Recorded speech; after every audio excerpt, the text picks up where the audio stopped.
मुख्य जिला शिक्षा अधिकारी का स्वागत कर शिक्षक समस्याओं पर सौंपा ज्ञापन। राजस्थान शिक्षक संघ राष्ट्रीय उपशाखा सिमलवाड़ा ने मुख्य जिला शिक्षा अधिकारी नवीन प्रकाश जैन का स्वागत पंचायत समिति सभागार में किया। संघ अध्यक्ष कल्पेश मेहता व मंत्री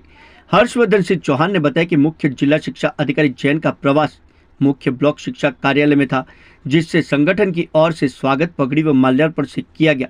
तत्पश्चात संगठन की ओर से शिक्षकों की समस्याओं से अवगत करवाते हुए ज्ञापन सौंपा है, जिसमें 2 वर्ष पूर्ण करने वाले शिक्षकों के स्थायीकरण, बकाया एमएसपी, मध्याह्न कन्वर्जन राशि व कुक कम हेल्पर का मानदेय दिवाली से पूर्व करने व लंबित एसीपी प्रकरण का जल्द आदेश एवं वरिष्ठता सूची जल्द प्रकाशित करने पर बल दिया। संघ की ओर से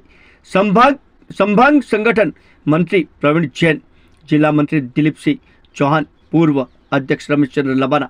राजेश कुमार पाटीदार, शिल्पा पंड्या, सुरेश पाटीदार, ललित लबाना, दयालाल कलाल, प्रवीण कुमार पाटीदार, जसवंत लबाना, अजित जैन, मुकेश पाटीदार समेत कई शिक्षक उपस्थित थे।